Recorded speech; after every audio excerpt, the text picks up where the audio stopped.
The creative crayon. One day, a little blue crayon had an excellent idea. He loves to be as creative as he can be, drawing beautiful pictures to bring others joy. But he was lonely and needed friends to help him. All of his pictures were blue, and he wanted to see more colors like yellow, green, and red, and so he went out and searched for more crayons like himself. He went to toy box after toy box but couldn't find any crayons. Blue crayon did find a pencil, though. Hey, you know, Mr. Blue, I think I saw a box of crayons over in the art room. Blue crayon and Mr. Pencil went over to the art room where they found, tucked into a corner, a big box of crayons. Hey, everyone, said Blue crayon, do you want to come out and play?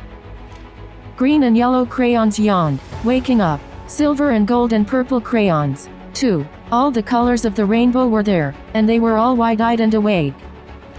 Blue crayon told them his plan. You want us to draw pretty pictures with all of our colors? Asked yellow crayon. That's a great idea. Nobody has used our colors for so long, though, said green crayon. I'm worried I won't know what to do.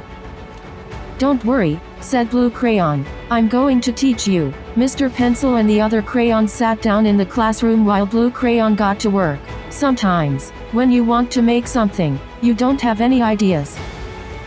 Blue crayon drew a line on his sheet of paper, but, you know what every masterpiece has in common. The other crayons shook their waxy heads. They all started with one line or dot. You see, you have to begin somewhere. Mr. Pencil drew some waves over the blue line. That's excellent, Mr. Pencil.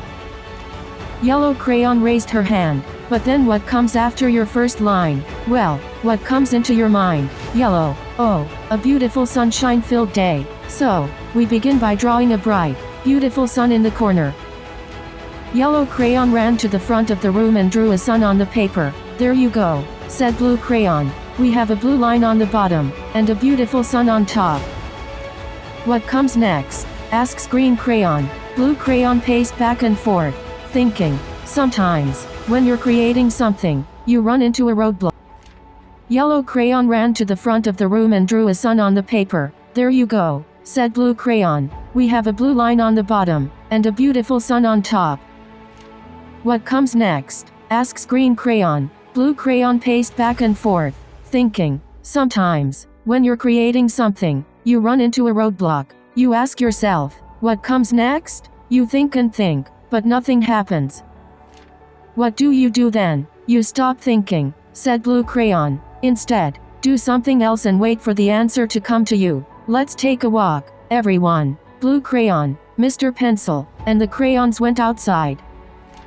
They walked by the river, avoiding the sunshine so they wouldn't melt. Ah, isn't that better? Sometimes you need fresh air to clear your head. Oh, I know, Blue crayon said green crayon. We can draw some grass on our picture. They went inside, and green crayon drew some grass. So, we have a yellow sun and green grass. What comes next? Everyone volunteered, adding something new. Red crayon drew an apple tree, and silver crayon drew a car, and black and peach crayons drew people. Purple crayon added some delicious-looking grapes. Finally, everyone turned to Blue crayon. What else do we add? Sometimes, said Blue crayon. You're almost done, but need one last thing. And Blue crayon filled in the waves Mr. Pencil drew with beautiful blue. There we are, said Blue crayon. A beautiful lake on a sunshine-filled day with an apple tree, grapes, and people walking. Blue crayon was so very happy he could help his new friends learn to create, and they were delighted to have such an excellent teacher. Questions time. What picture did all the crayons create at the end of the story? Who introduced Blue crayon to the other crayons? Who were the first two crayons to wake up?